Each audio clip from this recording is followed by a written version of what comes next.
Hello, my name is Kareem Khalifa, and today we'll be talking about translation and equivalence.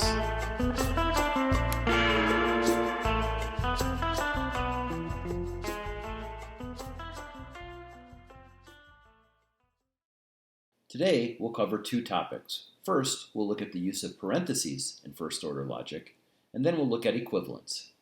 First, let's talk about parentheses. These function a lot as they do in mathematics classes that you've had. Their chief function is to avoid any kind of ambiguity that you might have in English. Let's see how this works with an example. Suppose we have the following complex sentence. Polly and Quinn, or Rita and Sam, will win. If you added no parentheses, this is how this would look in first-order logic. This is actually ungrammatical in first-order logic because it's ambiguous. What I'll now show you is, depending on where you put the parentheses, the sentence will mean different things. Suppose we put parentheses in the middle of the sentence. That is around the expression Quinn will win or Rita will win. Then we have at least three winners. We know that Polly will win, and we know that Sam will win, and then we know one of the following will win as well, Quinn or Rita. So one way to make the logic of this English sentence clearer is actually to tweak the English a little bit. This would be one way to do it. Both Polly and Sam will win. Additionally, either Quinn or Rita will win. Now suppose we put in two new pairs of parentheses. First, we put parentheses around Polly will win and Quinn will win. Then we put parentheses around Rita will win and Sam will win. We now know that there's got to be at least two new winners of this game, right? Either both Polly and Quinn will win, or Rita and Sam will win.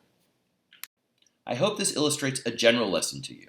In first-order logic, pay very close attention to where you put your parentheses, as it alters the meaning of the sentence. Second, in English, pay very close attention to the possibility of an ambiguity. And there's lots of ways of massaging that. So you might use the word either, as I've done here. You might use the word both if you're dealing with a conjunction. There's other tricks involving commas, for instance. Another really good lesson is just to consider breaking apart a more complex sentence into several simpler sentences to avoid the ambiguity as well. Next, let's look at equivalence. In first-order logic, we say that two expressions are equivalent when they're true and false under exactly the same sets of conditions. We indicate that two expressions are equivalent with this double-sided arrow. We'll look at three very important logical equivalences, the first of which is double negation.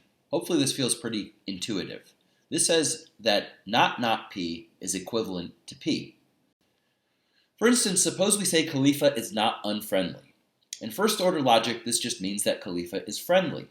In English, note that we often use double negation to sort of hedge things and indicate something a little subtler, right? So if we say Khalifa is not unfriendly in English, often we're insinuating, well, he's not the warmest person in the world, but he's not a jerk, right?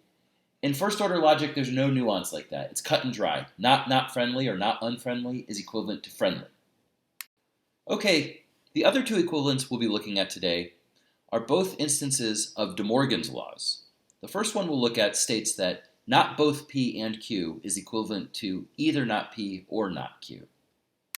For instance, you may remember my dog Cleo from my introductory lecture. Suppose we were to say it's not the case that both Cleo is a dog and Khalifa is a dog. This is in fact true. Why? Well, because at least one of us isn't a dog, and that's me. And that's exactly what DeMorgan's law says. Okay, let's look at another one of DeMorgan's laws as our final equivalence. The one that we just looked at says that not both P and Q is equivalent to not P or not Q. The one we're going to look at now says not either P or Q is equivalent to not P and not Q. So you can see that essentially we've just flipped around the ands and the ors in these two different DeMorgan's laws. All right, let's do a variation on the previous example. In this case, what we're going to say is it's not the case that either Cleo is a bird or Khalifa is a bird. And that's equivalent to saying Cleo is not a bird and Khalifa is not a bird. Another way that we say this in English is neither Cleo nor Khalifa is a bird. So DeMorgan's laws are pretty intuitive once you actually get them. I think if there's any hurdle that you might be facing right now, it's just sort of getting comfortable with the symbolic notation. Let me give you something that has helped students in the past. Look at this expression. There's essentially three things in it. There's P, there's and there's Q. So when you negate this thing, think of yourself as reversing all three of these things, where the reversal, as it were, of and is or. We see something similar happens with the other DeMorgan's law that we looked at today. In this case, we reverse or and turn it into an and when we push the negation through the expression. Finally, a brief word from Cleo. Thanks, and I'll see you at the next lesson.